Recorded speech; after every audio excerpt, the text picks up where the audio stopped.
सोने का निसाब किस वक्त और किस सूरत में देखा जाएगा, इसकी थोड़ी वजाहत। तो ये समझे कि जिस आदमी के पास 4,25,000 रुपए हैं तो इस आदमी पर कुर्बानी वाजिब हो जाए। कुर्बानी किन लोगों पर वाजिब है, कौन कौन इस कुर्बानी के करने के हकदार हैं, किन पर वाजिब होगी, या सुन्नत है या मुस्तहब है, इसकी क्या शरई हैसियत है? तो पहली बात तो यह है कि कुछ लोग ऐसे इस पर कुर्बानी वाजिब होती है, लेकिन मैं एक बात थोड़ी सी वाज़ह कर दूं, जिस पर कुर्बानी वाजिब ना भी हो, अगर वो कुर्बानी अपने शौक से जज्बे से कर ले तो इसको भी कुर्बानी का पूरा पूरा अजर सवाब मिल जाएगा। सही। लेकिन कुछ है उस पर वाजिब नहीं थी, लेकिन शौक था, शौक था, जज्बा था कि मैं कुर्बानी करूं, तो उसको पूरा पूरा सवाब मिलेगा, उसको पूरा अजर सवाब मिलेगा, बल्कि अल्लाह ताला उसको तो शायद ज्यादा सवाब देगा क्योंकि उस पर वाजिब भी नहीं थी। बिल्कुल। इसके बावजूद भी उसने कुर्बानी की है, बड़ा सवाब मिलेगा।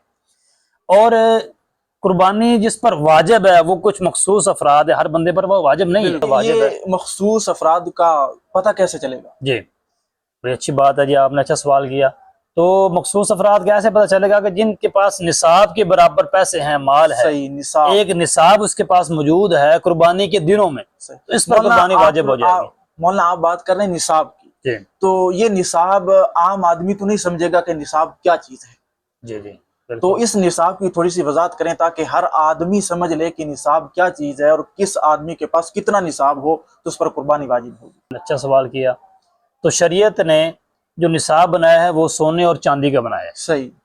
जिस आदमी के पास 52.5 तोला चांदी हो या उतने पैसे मौजूद हों, सही, कुर्बानी के दिनों में, तो गोया कि इसके पास एक निसाब है, इस पर कुर्बानी वाजिब है। या उस आदमी के पास 7.5 तोला सोना मौजूद है या 7.5 तोले सोने की मिकदार के बराबर पैसे मौजूद हैं, तो इस आदमी पर भी कुर्बानी वाजिब हो जाएगी। इसको निसाब शरीयत ने कहा 52.5 तोले चांदी या 7.5 तोला सोना। सही। आज 19-20 मई 2026 है, तो आज जो सोने का रेट है 4,68,000 या 4,69,000 रुपए है, यानी यहाँ पर चल रहा है। जी, यहाँ पर चल रहा है 4,69,000 रुपए सही मिकदार है उसकी। और जो चांदी की मिकदार 1 तोले की वो है 8,099 रुपए। सही। तो जब हम देखते हैं कि 52.5 तोले जो चांदी है उसको जब हम 8,099 के साथ ज़रब देते हैं तो तकरीबन बनता है 4,25,000 रुपए। सही। तो ये समझे कि जिस आदमी के पास 4,25,000 रुपए हैं या इतने चांदी यानी मौजूद या पैसे मौजूद 4,25,000 रुपए मौजूद हैं, तो इस आदमी पर कुर्बानी वाजिब हो जाएगी। सही। और जो सोने वाला निसाब मैंने आपके सामने बयान किया, तो सोने का जो आज का रेट है मैंने बताया कि 4,69,000 रुपए बनते हैं, और उसको जब हम 7.5 तोला सोना से ज़रब देंगे तो ये तकरीबन 35 लाख से भी ज्यादा रकम बनती है। तो जिसके पास इतने हो, ये निसाब है, उस पर कुर्बानी वाजिब हो जाए। तो देखिए मौलाना, आपने बहुत अच्छी बात की, समझाया कि 7.5 तोला सोना हो या 52.5 तोला चांदी हो या नकदी रकम इतने इसके बराबर हो, तो आपने ये फरमाया कि चांदी की मिकदार देखी जाएगी। जी जी, यानी 52.5 तोला चांदी की मिकदार या उसके बराबर पैसा देखा जाएगा।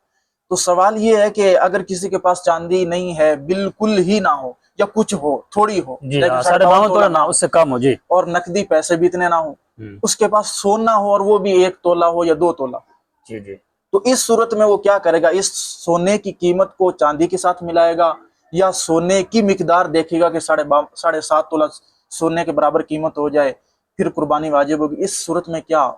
ये बहुत ही अच्छा सवाल है और बहुत ही अहम सवाल है जिसको आम उलमा भी बयान नहीं करते। बिल्कुल ऐसे और अवाम भी इसको नहीं समझती, उनके ज़हन में कुछ और बातें होती हैं। तो ये हज़रात से गुजारिश है कि तवज्जो से इसको सुने और इसको हमेशा ज़हन में रखें। तो बात ये है कि जिस आदमी के पास 1 तोला सिर्फ सोना मौजूद है, बस सिर्फ 1 तोला सोना मौजूद है, अब उस तोले की कीमत मैंने आपके सामने अर्ज की, आज जो रेट है वो है 4,69,000 रुपए।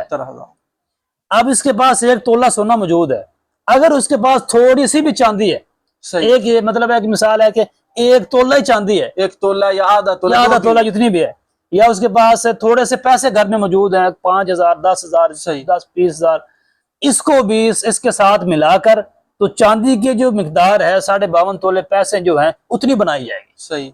यानी अगर सोने के साथ चांदी मौजूद है, जी जी, चाहे थोड़ी है या ज्यादा है, या नकदी मौजूद है, इस सूरत में चांदी की मिकदार, चांदी का निसाब बनाया जाएगा, 52.5 तोले चांदी की मिकदार पैसे बनाकर ये समझे कि इसके पास एक निसाब है। उस सोने के रेट को भी साथ मिलाएंगे इधर, تو اس صورت میں یعنی چاندی کا جو نصاب وہ دیکھا جائے گا. جی وہ دیکھا جائے گا. تو سونے کا نصاب کس وقت اور کس صورت میں دیکھا جائے گا، اس کی تھوڑی وضاحت. تو بات یہ ہے کہ سونے کے نصاب کو صرف اس وقت دیکھا جائے گا کہ جب ایک آدمی کے پاس صرف ہے ہی سونا بس، صحیح، اس کے پاس چاندی بالکل بھی نہیں ہے، اچھا، یعنی اور اس کے بالکل ہی پاس نہ ہو، بالکل ہی نہ ہو، صحیح، اور اس کے پاس کچھ نقدی بھی گھر میں موجود نہیں ہے، یعنی یا صرف سونا ہی ہے، صرف سونا ہے، صحیح، یا اس کے پاس ضرورت سے زائد کوئی ایسے گھر میں سامان موجود نہیں ہے جس کو کبھی استعمال نہیں کرتا، صحیح، صرف سونا پڑا ہوا ہے. اب صرف سونا اگر ہے تو وہ ضروری ہے کہ 7.5 تولے ہو. اس سے صحیح. کم اگر ہو گیا تو پھر اس کا حساب، اس کے پاس حساب نہیں ہے، اس پر قربانی واجب نہیں ہے. اگر وہ نہ کرے تو کوئی گناہ نہیں ہوگا، یعنی کر لے تو ثواب ہے. اگر سونا موجود ہے تو سونا ہی ہو، اس جی. کے ساتھ چاندی کی کوئی مقدار نہ ہو، نہیں. نہ ہی نقدی ہو. اس صورت میں سونے کی مقدار دیکھی جائے گی جی. کہ 7.5 تولہ سونا یا اس کے برابر قیمت ہو، جی جی تو اس پر قربانی واجب ہوگی. بہت شکریہ. کسی آدمی کی ذہن میں کوئی سوال ہو قربانی کے بارے میں تو ضرور بضرور ہم سے پوچھیں، انشاءاللہ ہم اس کی رہنمائی کریں گے. ضرور، بہت انشاءاللہ. شکریہ، جزاک اللہ.